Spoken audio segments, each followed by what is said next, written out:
E aí, nós temos a ideia do que é o incêndio padrão. Primeira coisa que você tem que entender sobre o incêndio padrão: ele não é um incêndio real, ele é um incêndio imaginário, ele é um incêndio idealizado. Ele é um incêndio onde eu crio um modelo, uma curva, né, de uma equação logarítmica, você vai ver aqui já já, que basicamente vai retornar para mim o aquecimento das temperaturas com o tempo. Então, numa situação de vida real, a determinação da curva do incêndio, como eu já lhe falei, ela depende de muitas variáveis, e aí, obviamente, que, como eu já expliquei para você, não dá para você, a rigor, conseguir tratar, modelar todo o aumento de temperatura de um incêndio por conta das múltiplas trocas de calor que tem dentro do ambiente. Então, por exemplo, ó, eu estou fazendo uma obra lá em Recife, que essa obra é uma edificação vertical, né, de 12 pavimentos, e não tem compartimentação na horizontal.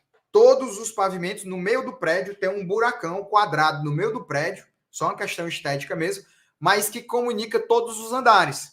Então, o potencial de incêndio e de espraiamento, né, de um incêndio. Se acontece um incêndio no primeiro andar, você tem que imaginar que o calor, né, é sempre mais leve que o ar normal e ele vai subir. Então, ele não tendo compartimentação, ele vai subir por dentro da obra, né, dentro do prédio.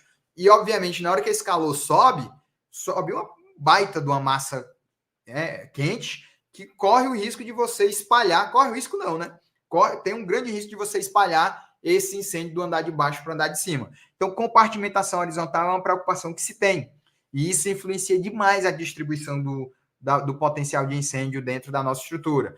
Você tem, por exemplo, situações de compartimentação vertical, né? A fachada.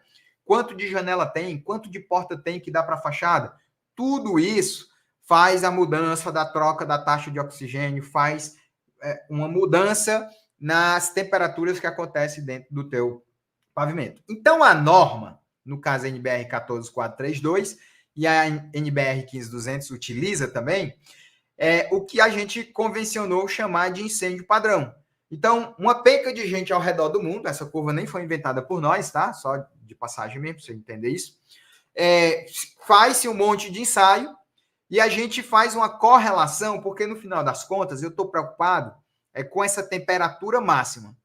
Então, eu quero definir uma temperatura máxima, uma curva de variação da temperatura no tempo, que me propicie ali ter uma ideia de onde acontece a temperatura máxima em função da temperatura dos gases dentro do meu ambiente. Muito bem. Com isso, eu tenho condições de, a partir dessa temperatura máxima, correlacionar isso com as temperaturas máximas aceitáveis dentro da minha estrutura. E a partir daí, eu defini qual é o meu tempo mínimo dentro do meu incêndio padrão. Então, eu consigo criar, por exemplo, fazer um ensaio dentro do meu incêndio padrão, ver como é que a variação... Olha só a sutileza do raciocínio que eu vou definir com você agora. Dentro da definição da curva do meu incêndio padrão, eu consigo, com o tempo, dizer qual é o nível de temperatura que a minha estrutura vai chegar, partindo do princípio de que a uma determinada temperatura de interesse, eu sei que a minha estrutura ela atinge estado limite útil. Então, todo o grande lance por trás de a gente ter essa temperatura máxima é eu ter o meu tempo de resistência requerido ao fogo. Aí aqui agora você vai entender o que é o TRRF. O TRRF é o ponto no tempo da minha curva do incêndio padrão, onde eu consigo definir claramente quanto tempo levou dentro do incêndio padrão para que a temperatura máxima que me interessa fosse atingida. Essa temperatura máxima vai depender de material a material. Dentro da estrutura de concreto, a gente aceita que as peças vão romper por flexocompressão, mais por flexão do que por flexocompressão. Então, uma peça, quando ela rompe por flexão, numa situação de incêndio, gente, a rigor, eu estou preocupado com o rompimento da armadura, não é com o rompimento do concreto. O meu problema é a armadura. Então, eu vou sempre ter interesse de controlar a temperatura na armadura passiva e ativa. Por quê? Porque a determinado grau, a determinado valor de grau, que a gente vai já mostrar esses gráficos, como é que o aço se comporta à medida que a temperatura aumenta. A um determinado valor de temperatura, ocorre um rompimento, é entendido como ocorrendo um rompimento da minha resistência, e aí eu atinjo o estado limite útil. Então vamos lá, recapitulando para a gente fechar o raciocínio.